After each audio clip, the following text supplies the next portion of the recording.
Hi, guys, and welcome to the Plot Twist podcast. My name is Catherine, and I am coming to you from Berlin, Germany, which is where I grew up and where I now live with my husband and our 3 kids. This is a slow fashion podcast focusing primarily on knitting, but also on mending and sometimes on sewing, whatever strikes my fancy, on needle felting, because I do need some help with that, but more on that later. You can find me on Instagram as Katharina Knits, on Ravelry as Frau Christ, and the latest and the greatest is that I do have an email address for the podcast, which is hello@plottwistyarns.com.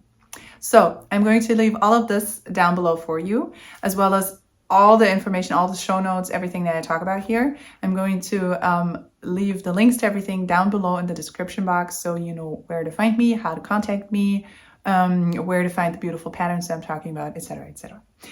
Hi.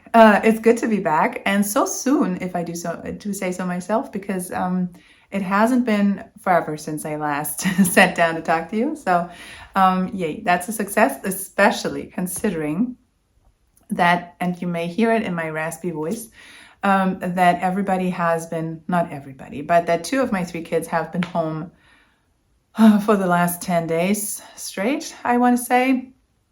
So they haven't been in daycare or kindergarten for a week and a half. So yeah, that, and it is what it is. They have been, they just caught a cold, and of course they stay home.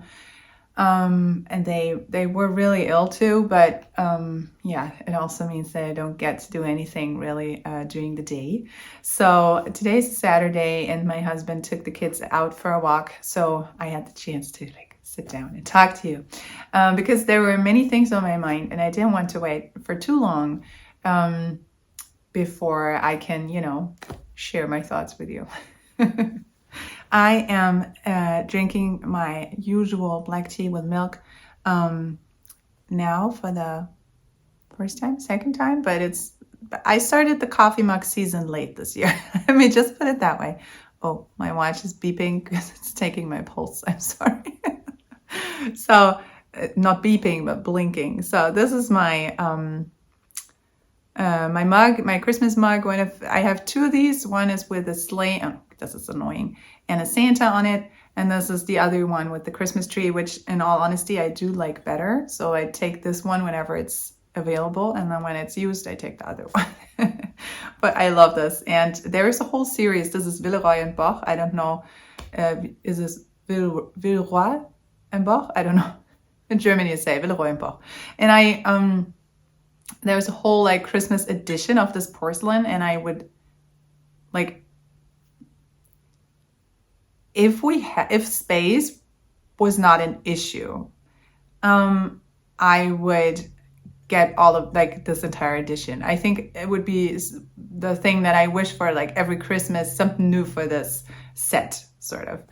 Maybe, who knows, one day. But for the last few years, I made do with those 2 cups, and they've been keeping me company, and they're so whimsy, I think. Not whimsy, whimsical. They're so whimsical. I think that's the word for it. So I really like them. Cheers. As for what I'm wearing, you may recognize it. I'm wearing my slightly oversized sweater that I showed you last time in the last episode. It's one of the 3 that I found on the street. And this is 100% alpaca. And if you've watched the last video, you heard my little rant about how people leave stuff on the street in the rain, just left to the elements, and don't take care of their stuff, and clothing is I cannot tolerate garments on the street going to waste. This is something that I find very hard to endure. And I took 3 woolen sweaters home, which honestly, I only realized at home that all 3 of them were 100%, not the third isn't 100%, but almost 100%. And the other 2 were 100% wool. So I didn't really realize that before. But I took them home because I thought, these are nice. I'm going to find someone who wants and needs them. So far I've done a good job with that. So what I did is I went home, I put them on the balcony because I was scared that there were going to be moths in there. And then I put them in the freezer for at least 3 days and took them out, gave them a soak. let them dry. And then I went through them to see if there were holes in there. So then I mended them, and then I started wearing one. So this is the alpaca one, which the rest of that is only like plain stockinette and gray. But this is the yoke. It's oversized for me, but I think I want to keep it anyways because it's really cozy. It's very warm. I love this yoke motif because, like I said last time when I spoke about this sweater, I have to lean in a little bit closer. This is a slightly more traditional sort of frame, right? And then this yoke is also like very muted in the sense of the colors, but the motif is a slightly more edgy sort of modern, if you will, take on a traditional yoke, right? The way that the knitting pattern is constructed, and then like I said, it's framed with that more traditional sort of border. And I really do like that. You can see on the sleeve too, right? And you can see how big it is on me, but I like that. And it's so comfortable. Like, oh my God, it weighs nothing. It is so comfortable. I had to mend 4 holes, the 4th of which I can't even find anymore. So it's a beautiful sweater. I love it. And for now, I'm going to keep it. The other one is going to my mother that I showed you last time. And and the third sweater, I'm going to talk about that later when I talk about mending. For now, I can quickly show you my works in progress. And I say quickly because today I have to be quite quick, which I love how, what's his name? Oh, may he rest in peace. What's his name? Snape? The actor who plays Snape? Oh my God, what is his name? Colonel Brandon? That is unbelievable. I really cannot think of the name of the actor who plays Colonel Brandon and Severus Snape. Anyways, he's passed away, right? But he, in Love Actually, he plays that, the boss who falls in love with his secretary. And when he goes to buy that golden necklace for her, he says to the guy, to the Mr. Bean guy, "Can we be quite quick?" And I like how he says that. It's so funny. So I'm first going to show you a little Advent project, which turns out not to be so little, but because it's taking forever. But that's just because I couldn't work on it as frequently as I would have liked. But it's living in this bag, which you might recognize. It's my grandmother's handbags, and it's getting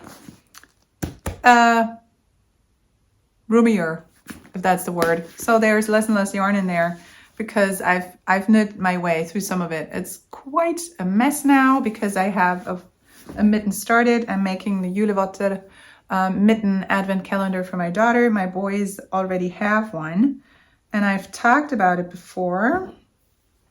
And now oh goodness, this is a mess. How did that happen? And now she's at an age where she will actually, well, she turns 2 in January, so she doesn't understand that it's Advent and what Christmas is and all that jazz. But I think she understands that the boys rush to their Advent calendars every morning, and she will want to be included. So I'm making her one as well. And so I'm quickly showing you the mittens again. That's what they look like. They're numbered. They're teeny tiny. Each has a different sort of motif. There you go. This is the one where I was really stressed. So I knit so tightly, I might reknit this guy because this, I don't know, it doesn't make any sense at all. Hold on.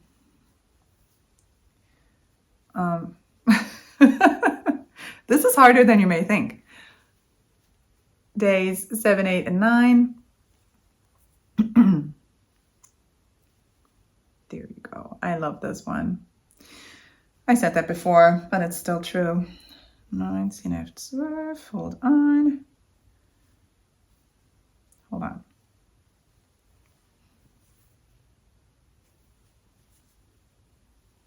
Some of them are a little puckery, but I've decided not to care. A, because it's not a surprise. It's happened to me before with the other calendars.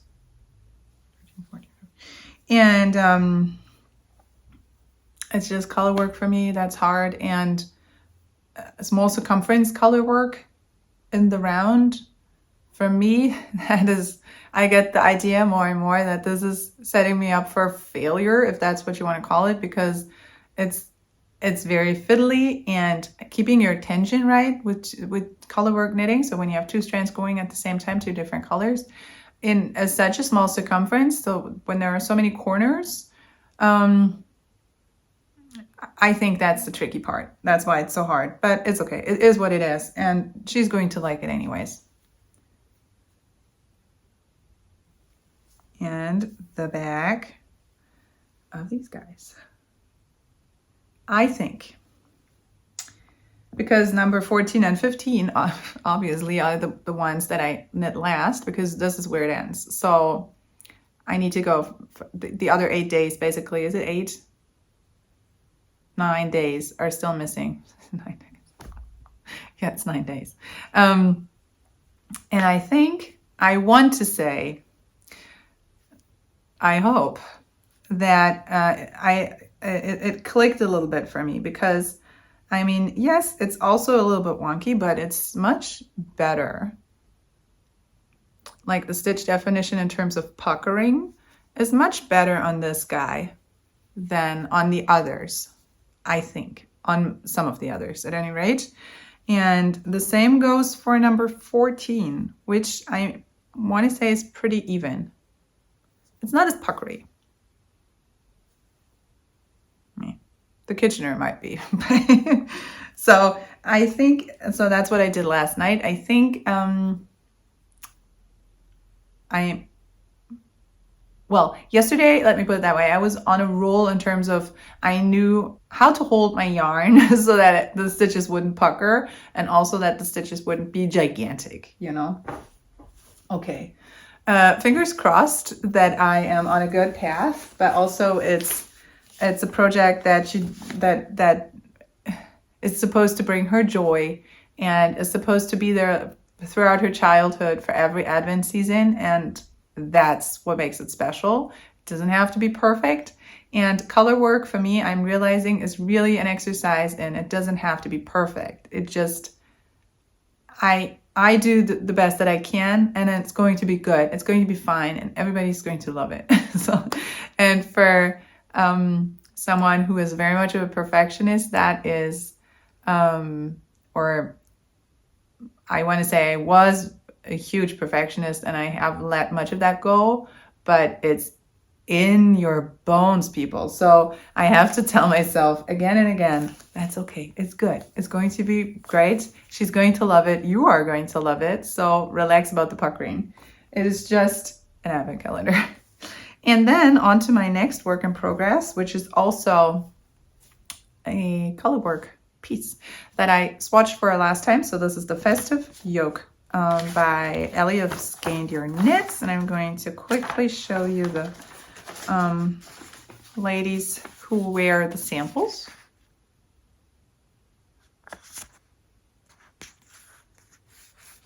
These two are the ones that I'm going for. Not the only yoke version, but the full-on color work version.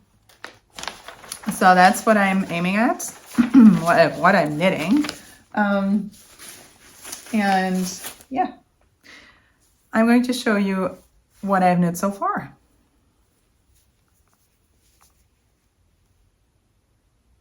I think that's pretty good, considering that I'm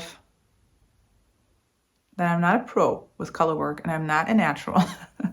This is not a talent of mine, and I think it looks good enough. You can make out the pattern, right? And that's all I have. A yoke, the beginning of a yoke. So you have a raised back here with short rows, which I really appreciate. I haven't worked on this in a few days just because there haven't been enough hours in the day, but and I prioritize the little Advent mittens, but I am very much looking forward to knitting on, because now the beautiful tree motif is coming, and that I tried to show you last time a little bit, but I don't think you could really see it on the screen. And I'm going to show you that beautiful tree when I will have knitted, I hope by next time that we speak. I am knitting on a, goodness, what is this? Hold on, I remember. It's a 3.25 millimeter needle, which is, I have my cheat sheet, which is 3.25, a size 3 US needle. And yeah, and that's what I'm doing. I'm going to show you the yarn quickly. So the yarn is Rauma Phenol PT2. So if you've ever watched the Scandier Knits podcast, she's the designer, right? You may have come across this yarn because she knits with it quite a lot, and I'm not surprised. That's it. The colorway is 4123 with that dark navy blue, and the pink is the same yarn. Colorway 4133. So this is a very blush pink. It's a very toothy yarn. It's a non-superwash wool, obviously. I love it. It's great. I wish I could work on it more. Last time I said this might be the project that gets me back into the flow of knitting, not just the habit of knitting or the need to knit or whatever it is. Like I said, I value and celebrate every stitch that I knit, but with that, I crave a new project that kind of carries me away. That is all that I want to work on night and day. And potentially this is it, but I have so many things going now that it's hard for me to focus so much on it. And I can't really carve out the time out of the day to really work on it, to make a dent in it. Because I want to finish my little mittens first. I mean, it's the 1st of Advent tomorrow, which is a big thing in Germany. That means the 1st of December is right around the corner. And I want to really get this off my back. So I don't have to worry about this anymore. And I just have to stuff these little tiny mittens every day for the 3 of them. So yeah, that's enough. Enough for me to focus on in terms of advent calendar stuff. So I don't want this lingering, and I don't want to work on it in December, which I will have to, but maybe for the first 5 days or so. So this is important for me to get this done. And then it's important for me to get the house in a sort of Christmas mood. So I want to clear off my to be mended pile that lives in the living room as much as I can. And I think we can move right on to the mending section, because on this pile, living on this pile was a pair of jeans and this seems to be sort of a theme here, that I found on the street. If you've watched my last episode, you will,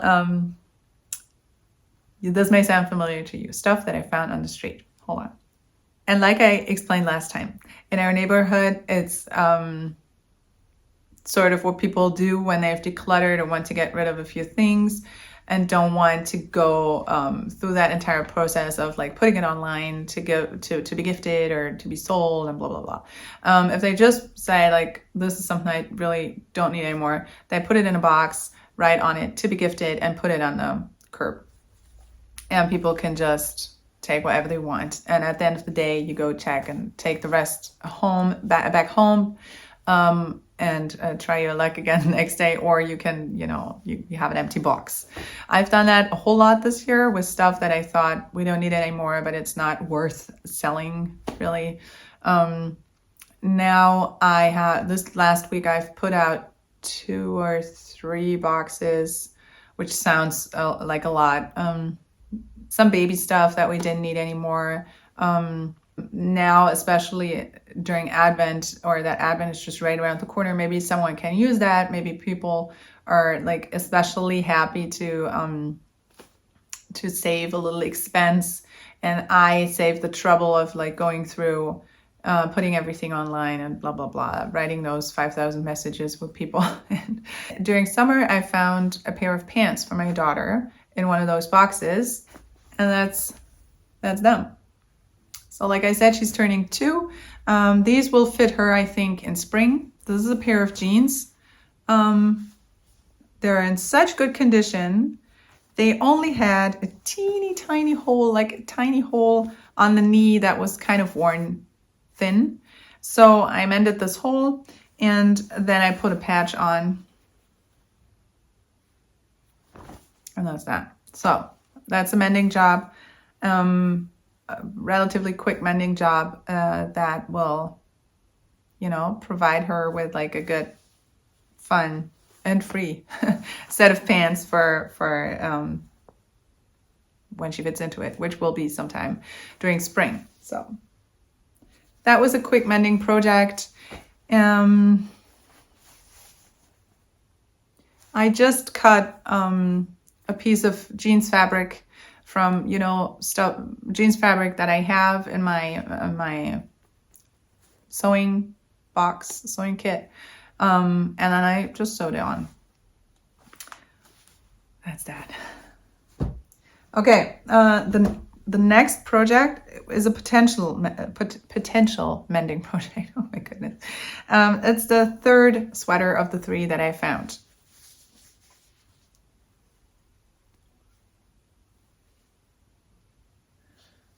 So this is what it looks like. It's almost entirely wool, striped in a tweedy yarn that is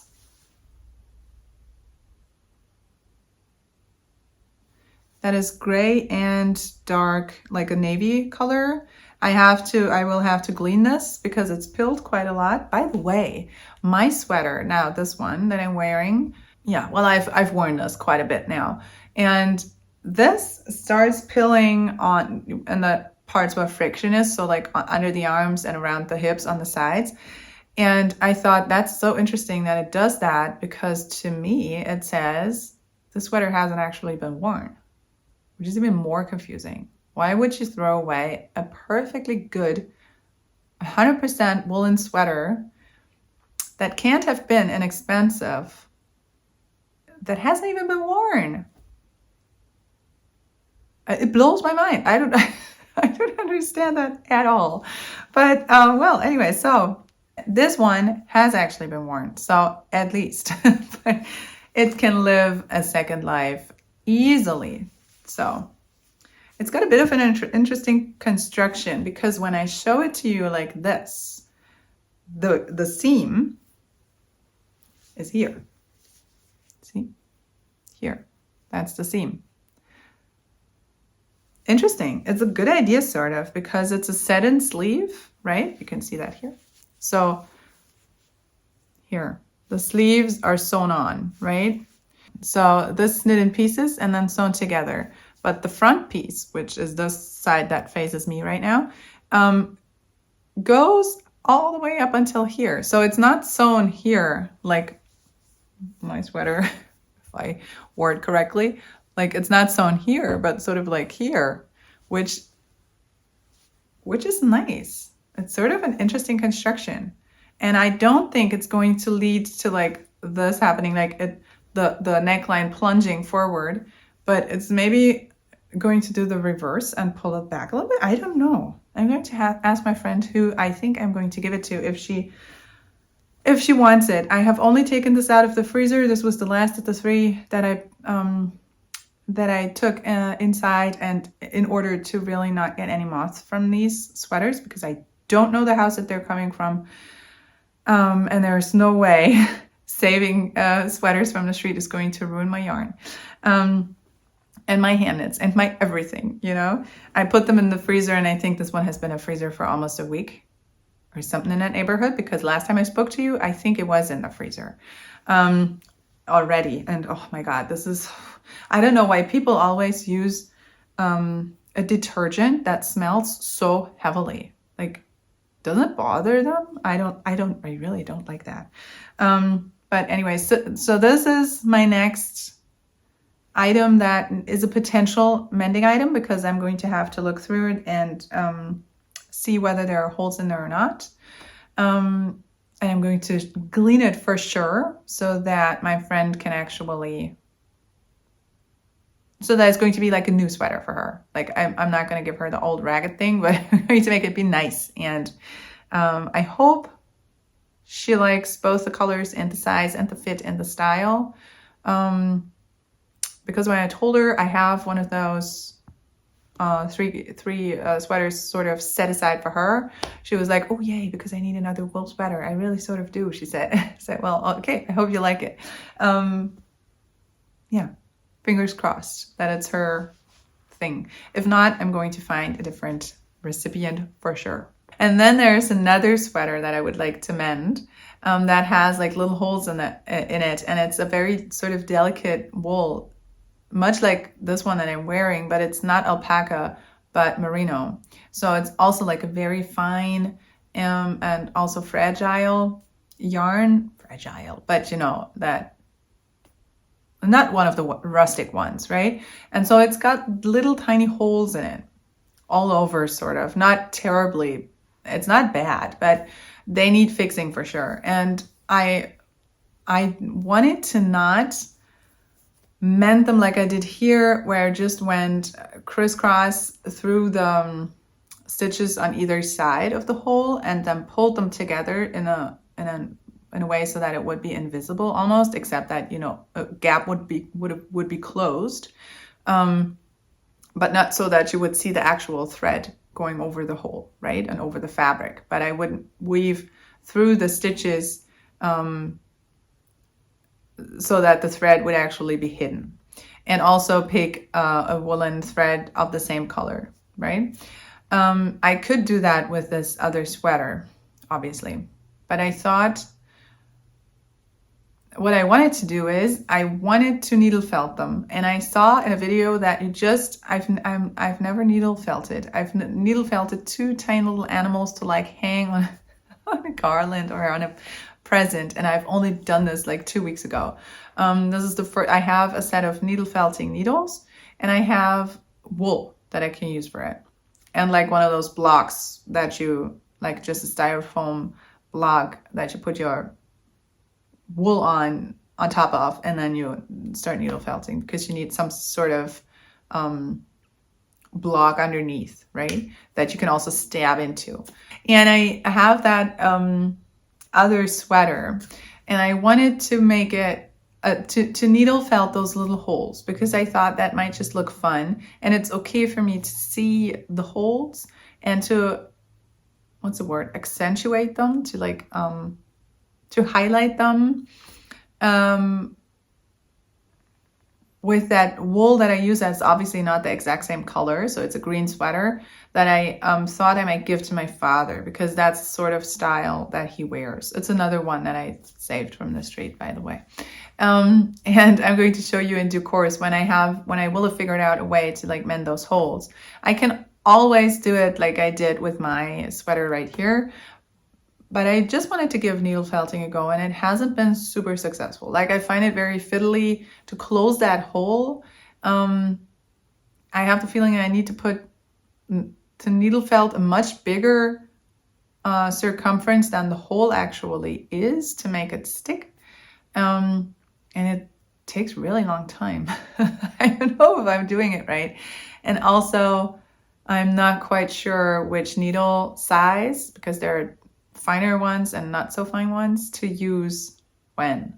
So I need to obviously inform myself and watch videos on this, but I haven't carved out time to do it. It's just as simple as that. I just haven't done it. It's not a very urgent project, and other things have just been prioritized. But yeah, I would like to figure this out.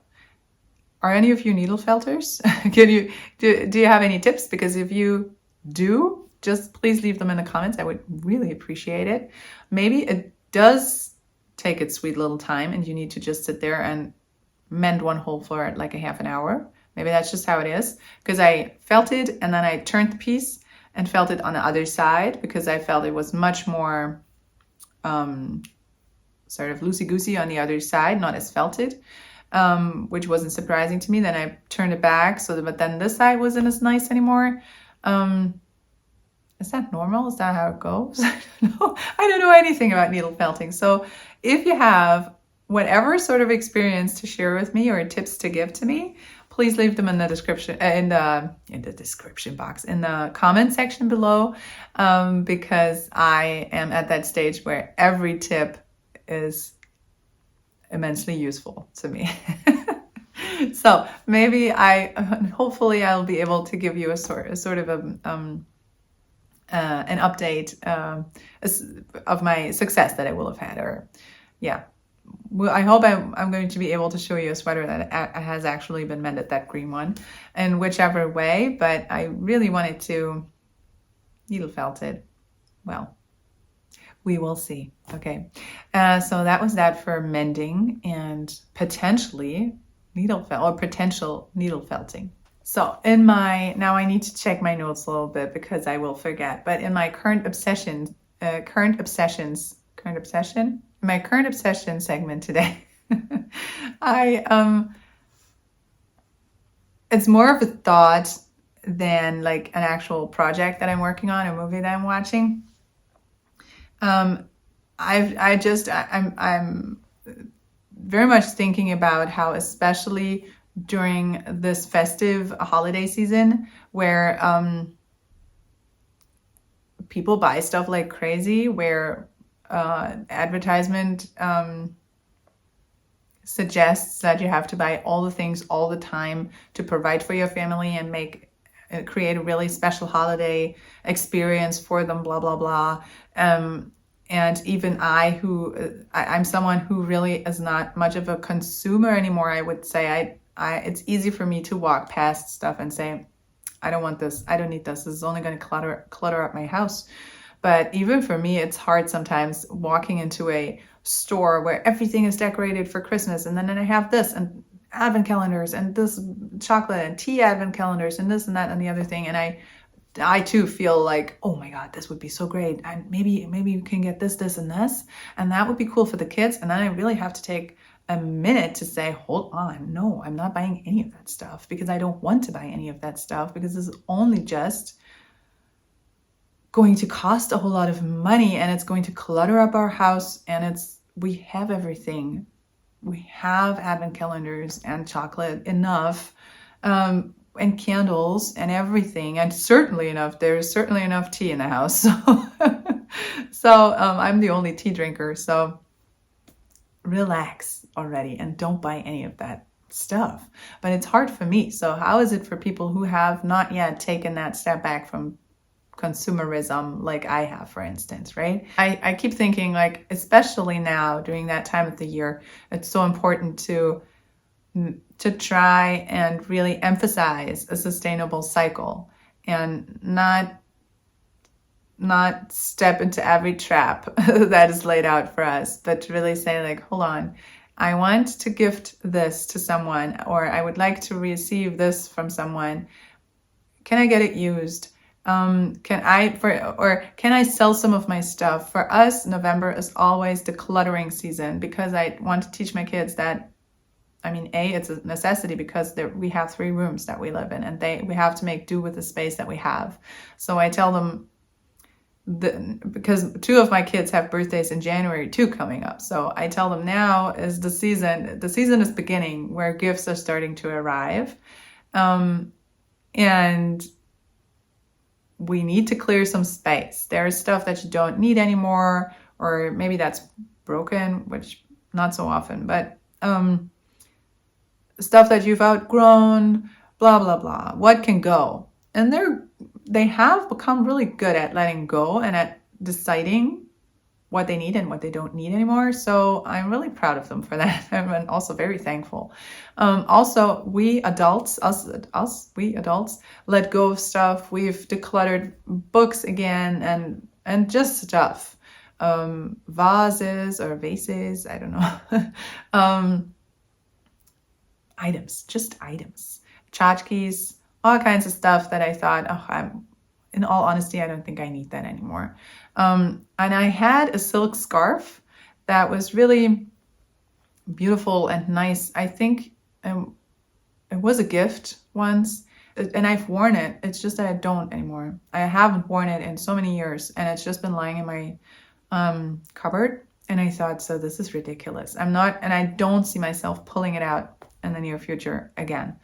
And I thought, this is really good. This has no stains, no holes, no nothing. This is really good, in absolutely perfect condition. And I thought, I can sell this.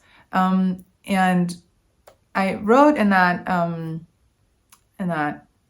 text online where I ended up selling it after one day.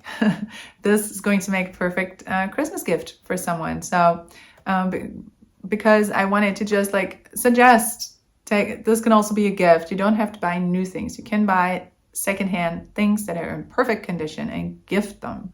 Also, if they're not in perfect condition, by the way, but this is really a gifting option. And now a lady wrote to me and said, I do want to buy this. This is really the perfect gift for my daughter-in-law. She's going to be so happy about this. This is going to be the Christmas gift for her. And I thought, like, yeah, perfect. Croaky voice. Gladly. And then she took it for $20. And I think it was a good price for her. I could let it go and knew that it was going to replace a store-bought item. And that made me really happy. And she was really happy about it. It's a beautiful scarf. It's just that I don't wear it anymore. So that's sort of what I mean. Like I really do think every day about how can we make this Christmas season as sustainable as we can, in terms of saying no to things, not getting in that mindset of I have to, thinking of gifts that are non-material also, thinking of used gifts. When we give our kids toys, it's a rare occasion that they're new. They're usually secondhand, which means they don't cost a lot, and they are often in excellent condition, like really excellent condition. And like Playmobil, generations can play with that.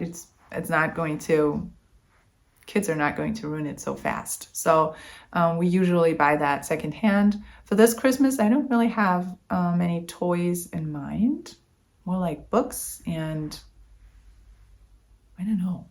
It's really hard for me to think of gifts for them because we really don't need anything.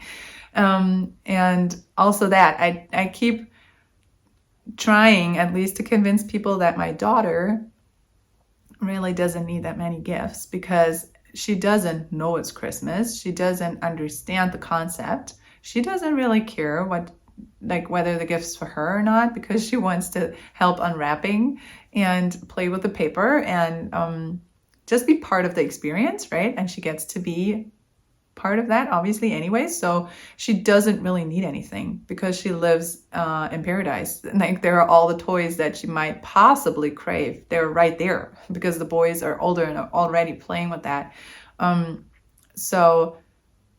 Yeah, and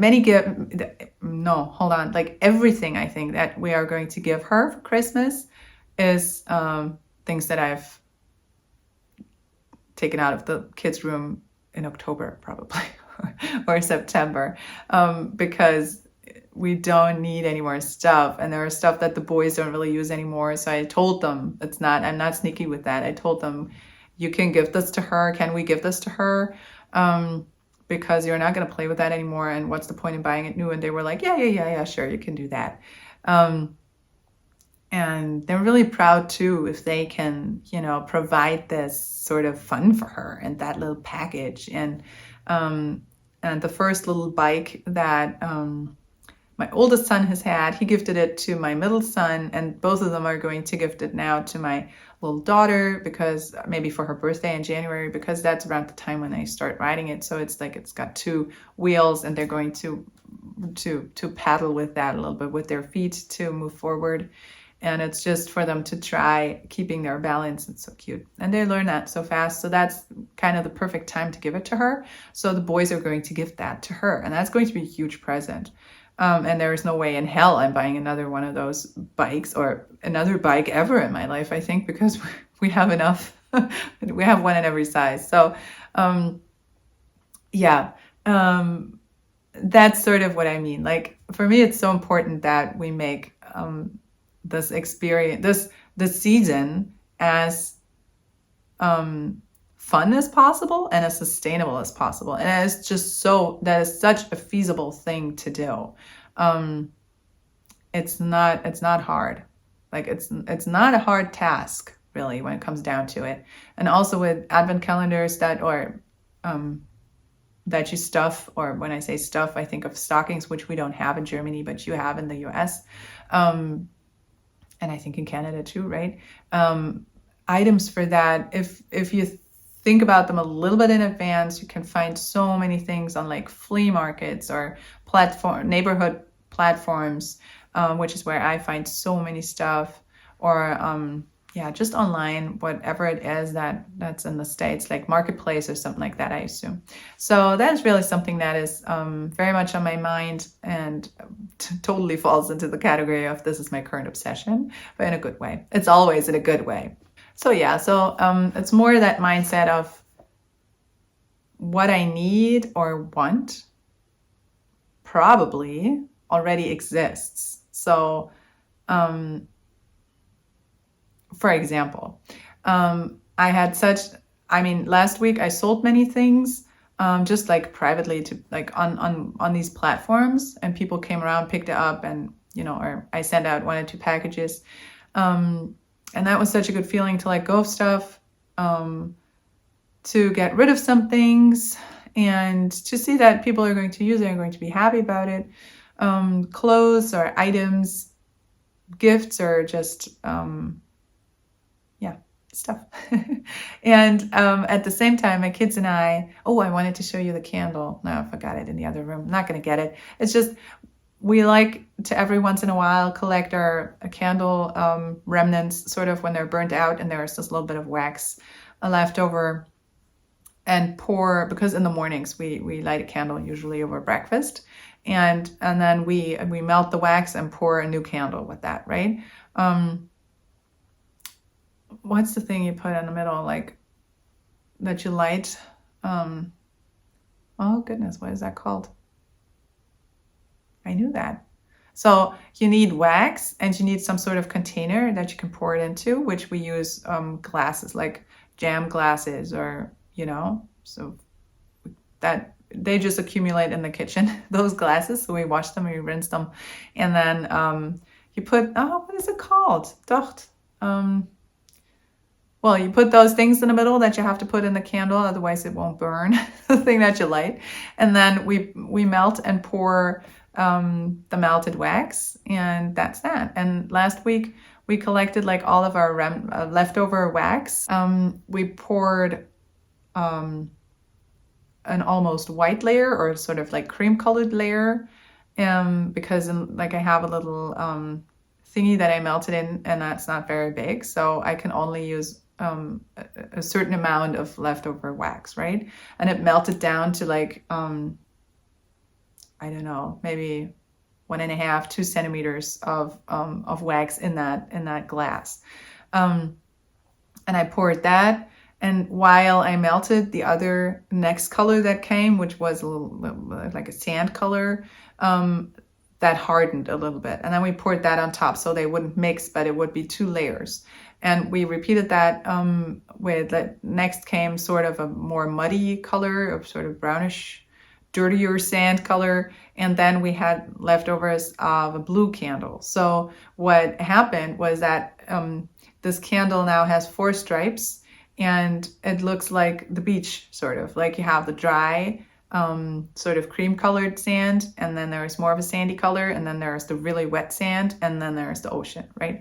So we enjoyed that so much, and it just so happened. And so when the candle was finished, we were like, oh, look, this is like on the beach, right? And the kids were so happy about it. So this is going to be the next candle that we burn in the mornings.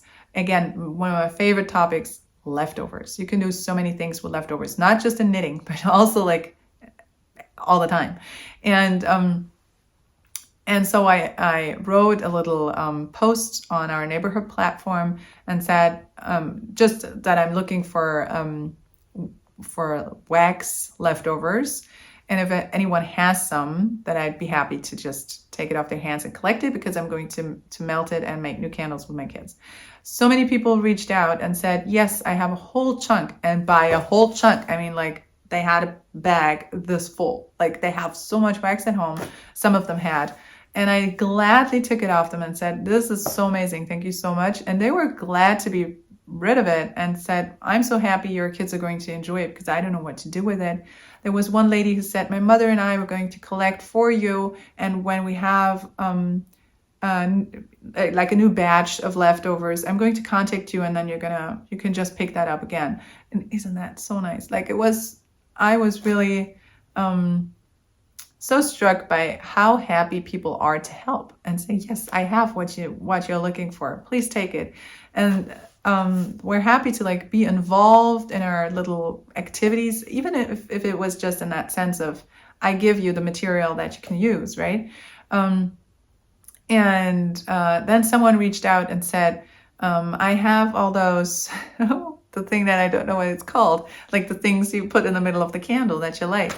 He said, I have a whole lot of them in different sizes. Do you want them? And I said, yes, because that day I had been thinking, I need to get those because we don't have them. We don't have enough and not the right kind. So I need to run to the store today so that we can start making candles. And then just before, like, because I had the sick kids at home, and when my husband got home, I said, well, I need to run to that store. And it's not far, but I knew there was going to be so many people there. And it was going to be such a hassle. And I didn't know where they had this. And I would have to ask and run to the store and sweat. And, and I really didn't fancy going there. Also had to take my baby daughter. It would have been a huge, gigantic hassle. And just like a half an hour before, the neighbor reached out and said, do you want the ones that I have? And I said, well, as a matter of fact, I do. And then I ran over literally 1 block. And he gave me all these things that I don't know what they're called. And he said, I was going to throw them in the trash. And I'm so glad that I saw your post. It was clearly meant to be, right? And then I took them and I ran home and I said, look what I got. And it was such a lot. Like we can make candles now for a few years. And so nice. Like people are so nice. They're so glad to help. And when he said, I would have thrown this in the trash, I thought, see, it's really, it pays off to just say, guys, I'm looking for something in case someone has this to spare. I'd be happy to take it off your hands. And I did not have to run to the store. It was not that hassle. It was so much quicker. It was that lovely interaction. So cool. It was such a good experience. That's what I mean when I say the thing that you're looking for probably already exists, and take it upon yourself to try and find it. Like put a post on one of those social media platforms in your neighborhood, or ask your neighbors that you meet, or talk to someone about it.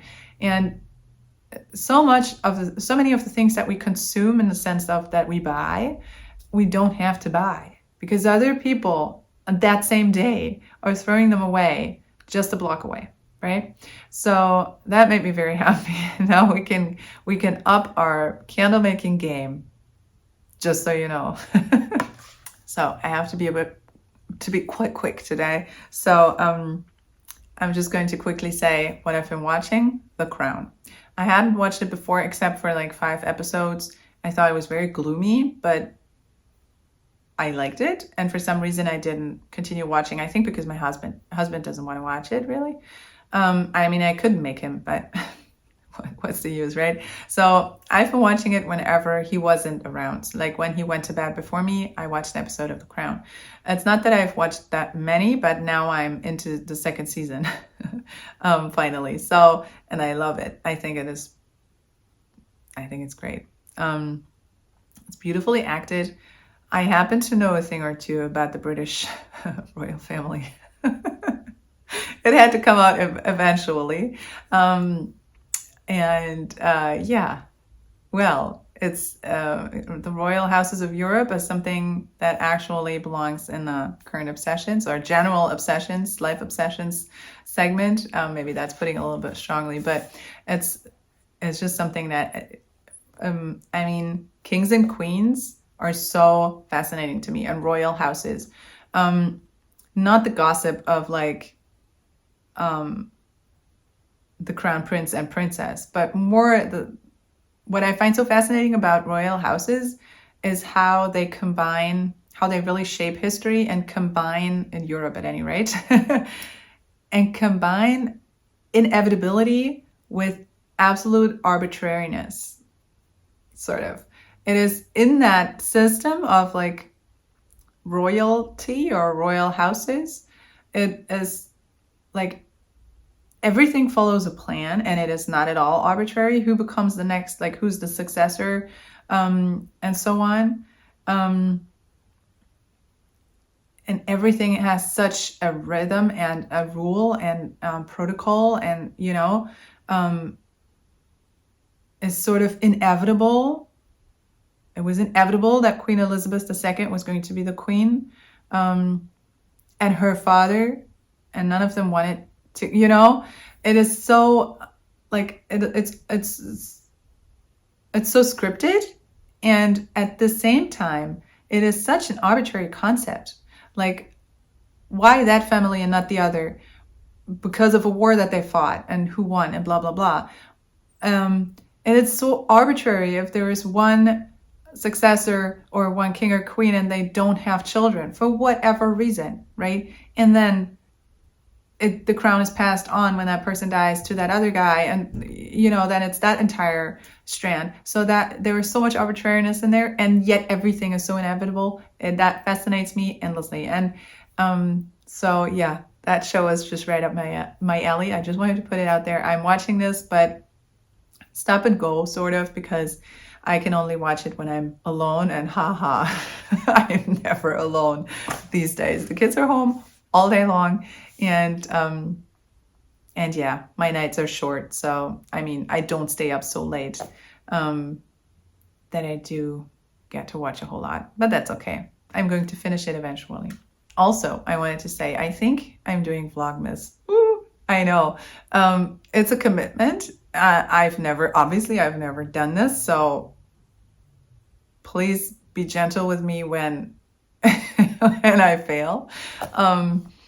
But I think it's a fun concept, and the thing that I'm not going to do is vlog every moment of the day and then sit down for hours every night and collect everything together and edit and put music on it. And now I'm saying it like I'm making fun of it. I'm not. I do enjoy those vlogs that other makers produce on a daily basis. I don't know how they do that. And yet I know I'm not going to be able to provide this sort of content this year, or probably not the following years. I don't know. It's a huge commitment, and I think it's a lot of fun too, but I don't think it's in the cards for me. I don't want to take it on because it's daunting.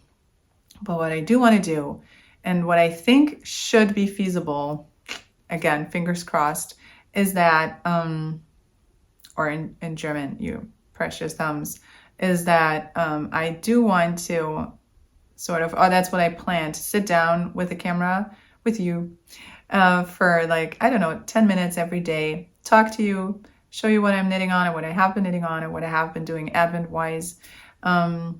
Just chat a little bit about my day, and then upload that video with as little editing as possible, so that it's a job that I can realistically do.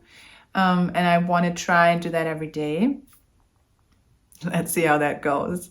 That's my plan now. So I can talk now because now I don't have to do it. I don't know that I'm going to be able to walk the walk, but that's my intention. So yeah, it's going to be a surprise for all of us how that turns out. But I do think that's a good sort of setup for this year and for the time that I can invest. And I really do want to keep going with that, because that seems like a fun plan for me anyways. As for the knit along, mend along question.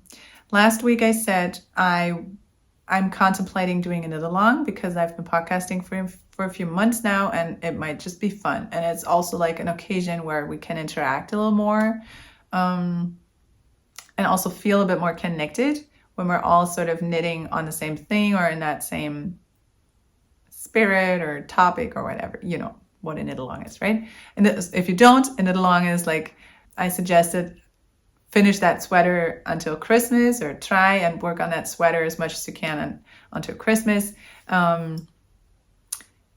And everybody like says, oh, I've been wanting to finish that festive sweater, or just that sweater, or just like that piece that I've had on the needles, and I'm going to try and finish that by Christmas, so that whenever you work on it, you feel sort of connected to that community, or you think you follow others who do the same and follow their what's it called? Progress, and so on. So that's one that I've been contemplating doing. And the other one was a mend along, where I said we can try, and like the participants are invited to mend one thing a week or more. Obviously, you can mend as much as you want, but mend at least one thing a week. That doesn't have to be clothes. I mean, I'm mending clothes, but you can also like mend stuff in your household, right? Toys that have broken, appliances that have broken, I don't know what.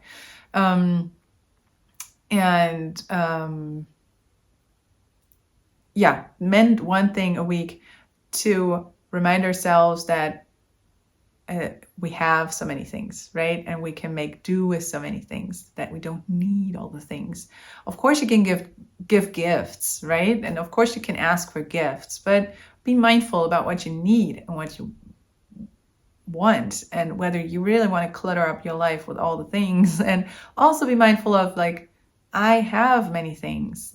I have abilities to make things last, and so that's sort of the mindset that I was sort of going for, focusing on with that mend along. I think especially during seasons in the year when it's all about consumerism, it's important to mend things, to sort of like cool down and take a step back and say this item that doesn't need replacing. For me, that's helpful. It calms me down. It makes me sort of reassess the situation and make an informed decision rather than an impulsive one, right? So I think what I'm going to do is I'm going to do both. And whoever wants to joins in. And if it's only 5 people, that's fine too. I'm going to think of a hashtag for Instagram so that we can run the knit along, mend along thing very informally on Instagram. And I also want to put up a Ravelry group for those of you who can use Ravelry, so that we have a finished objects thread. And yeah, that would be my suggestion. What do you say? Do you have comments? Would you like to participate? Tell me below. Tell me in the comment section. I'm really interested, obviously very interested in hearing what you say about this, because it's so much about your participation, and it's so much about, all of us connecting together sort of in this process of knitting and mending. So I think I'm going to just have both of them run through, well, tomorrow, I guess, which is the first Advent Sunday, until Christmas. So that's a solid 4 weeks. I don't know that I'm finishing my sweater by Christmas, but that's okay. I'm just going to focus on knitting on my Festive Yoke sweater and on mending stuff, so that I can get rid of as much mending as I can and not schlep it into the new year. And then maybe for the new year, I'm going to think of a knit along more in the sense of clear a project off your needles, or finish that project that you have had lying around forever, or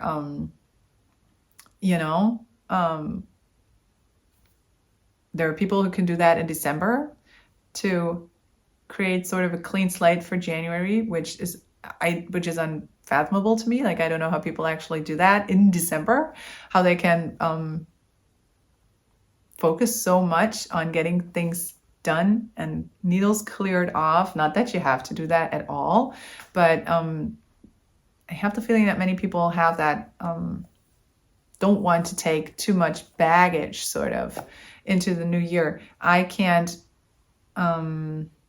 very well do that with my knitting in December because I'm so much focused on like little gift knits, like these guys, and like my snowflakes that I still want to crochet, and so on and so on. And then there's minis coming in an advent calendar possibly. So you're knitting on I'm knitting on my blanket, I assume, or I just want to be open for like my mini advent calendar, Hi Claire, which has arrived, and I'm so excited to open it soon,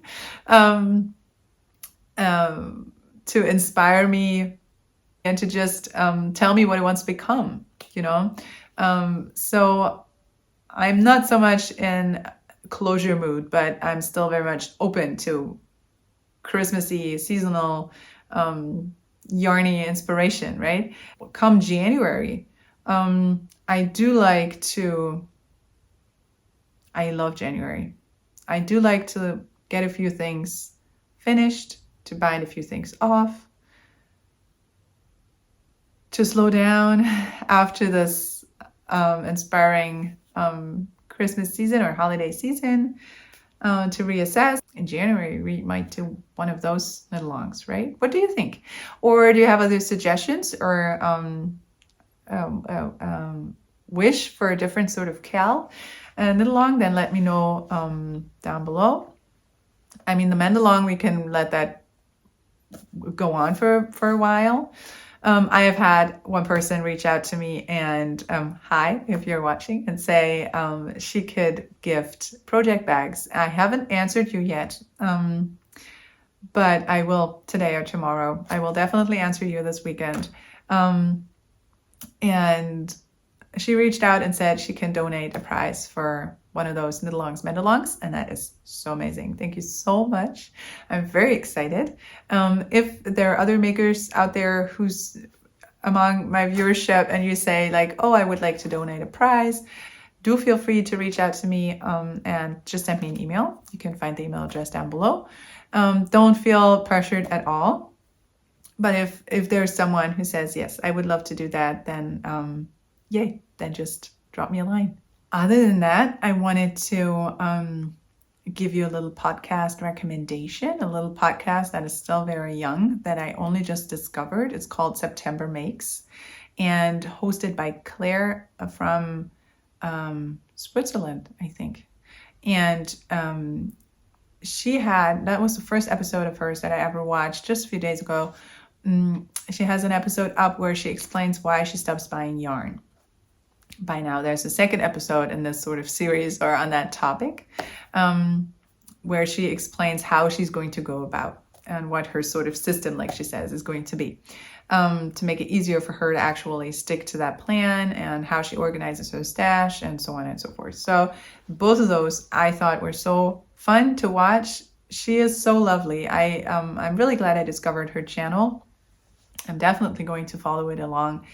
And I think her episode, which is called Why I Don't Buy Yarn Anymore, is, very inspiring and very true. Like many things that she says, all the things that she says, I thought I agree 100%. She said, like, for instance, the concept of a stash beyond life expectancy, or above life expectancy, or something like that, is sort of fun in theory, and it's okay to have yarn and be inspired by it. You don't have to do anything with the yarn necessarily right away. But she said it's gotten to a point where she's not anymore inspired by the amount of yarn that she has, and she stops losing interest in the things that she has bought because she was very excited about them, and now she isn't anymore because it's just overwhelming, and it's gotten to a point where she has too much. And also things like she is spending too much money on yarn and it's using up too much space in her apartment, and and she said it's also not not a very sustainable lifestyle to collect way too much of something that you don't need, because it all needs to be produced, it all needs to be shipped, and so on and so forth. And she said she wants to be much more mindful about her yarn stash and challenge herself to knit from stash for a certain amount of time, or until it has reached a size that she's comfortable with again, and that she can relax into, sort of, and say, yeah, this is also an amount of this is also sort of a footprint that I can get behind, if you will. She explains it much better than I do, but so that I love that episode so much. I think she was very articulate and very thoughtful. She went into, well, obviously much greater detail than I now do, and I think she really touched some very important points and was very thoughtful with them. Also said that, of course, this is such a privilege to even talk about this, and to even say I'm going to let go of some of the things that I have, because it says she's not going to be afraid that she's not going to be able to buy them new or buy yarn again, or she's not in a mindset of lacking, but of abundance, but because she's well off in that way, right? Because she's privileged in that way. She really goes to she really reflects on that, which I thought was really important, and she finds the right words for it much better than I do now. And she said, I'm checking my notes, that she wants to take back a step from that sort of consumerism that is also prevalent in the yarn industry, right? And she doesn't want to be influenced by Instagram so much to go with trends, because she says she has knit stuff that she sort of felt like this was the trend, the hot thing that everybody was knitting on, and she felt she sort of had to go along. And I can absolutely understand what she means. I mean, I knit my Tenya because of that, and I'm not happy with that garment for several reasons. Well, I only knit it because I thought this seems to be like the hot piece that everybody's knitting. I'm gonna get in on that conversation, right? Or like my shift cowl, that is a lovely pattern, but I used the wrong yarn, and it was not enjoyable for me to knit at all because of the repetition, and I don't like slip stitches. And so I did it because I felt like I wanted to follow along, but it wasn't a good decision in the end. And I ended up with 2 knitted pieces that I don't wear and that I don't enjoy and I don't know what to do with. So I could absolutely relate to what Claire said when she said she wants to be much more mindful about following knitting trends. And I thought that was such a good, these were such valid points. And it's not to lecture anyone, but just to remind ourselves, like, hey, hold on, this is a very slow craft. That's the good thing about it for me. We don't need all the things because, well, for me, it's not fun anymore to think like I have so many things I can never knit through them. Then the yarn starts actually weighing on my conscience and talking to me like, why do you never knit me? I don't want that. I want to, be on top of things in my life. So not in a super control freaky kind of way, but in a sense that I'm not smashed by the things that I have. And I could very much relate to what she said.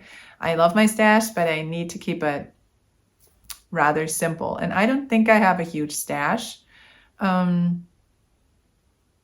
also I don't want for it to be any bigger. On the contrary, I want for it to be smaller. And I have knit from stash for an entire year. And yeah, sure, I did also buy yarn this year, but I have knit from stash at least 80% for this entire year. That was fun. I can only recommend that. So maybe we can make that a knit along for next year. Let me know below if that's something you're interested in, or if you've got a good idea and you want to see that, or would love to see that as a knit along. let me know. Let me know. Let me know. I'm all ears. I want to hear what you think about this. And oh yeah, and she said, make what she wants to do is make leftovers a priority over new yarn.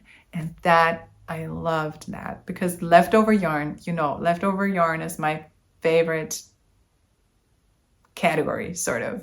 And knitting with leftovers brings me so much joy. Like I said, when I finished my my Cozy Memories blanket, these projects bring me maybe the most joy of all, because creating something beautiful and useful and so fun that incorporates this element of color play out of things that were left over, that makes me so happy. It's like with our candles that we're making, right? This is just, it's just my favorite thing, I think. And when she said she wants to prioritize using up her scraps before buying new yarn, I thought that is just brilliant, because that's exactly it. With the leftovers, you can make so many things. There are so many hat projects, entire sweaters, possibly, baby projects, stripy socks, stripy sweaters, scarves, whatnot. I mean, shawls, but also scarves, hidden in that pile of leftovers that inevitably accumulate when you knit, right? Because that's just what happens. And yeah, I love that she said that. I just wanted to pass that on as a sort of recommendation, not as a sort of recommendation, but as a huge recommendation, because I enjoyed her podcast tremendously. And I think she is a very has a very inspiring presence. She talks about these things. So if you feel like it, hop over to her channel and check out those videos. Okay, so guys, I've rambled on for so long. Now I'm going to let you go. If you've stuck around with me to the end, thank you so much. I hope you enjoyed this episode. I, as always, want to invite you to give the episode a thumbs up and to subscribe to the channel. And I'm just going to put it out there that I have a Ko-fi page that is also going to be linked to my show notes, where if you feel like supporting this channel in any way, shape, or form, you may head over there and get me a little cup of coffee that I will understand as a cup of black tea or green tea, possibly. I don't have any expectations. So, but if I'm just putting it out there that this page exists, and if you feel inclined and if you feel like you want to support this channel, then do hop over there.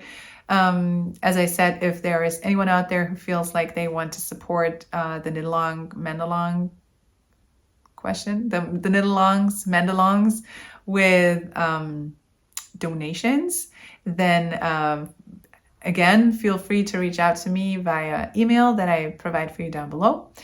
And yeah, thank you so much for letting me hang out with you for a while and for letting me keep you company. I hope you enjoyed the episode. I hope we will get together again soon. And I hope I'm going to be able to present fun knitting progress the next time that I chat to you. Let me know what you think about Vlogmas as well. Is that something that you're interested in? Having me sit here for like 10-15 minutes every day? Yeah, okay guys, I have to wrap it up. Take care, happy knitting, and enjoy the first week of Advent. Until soon, bye.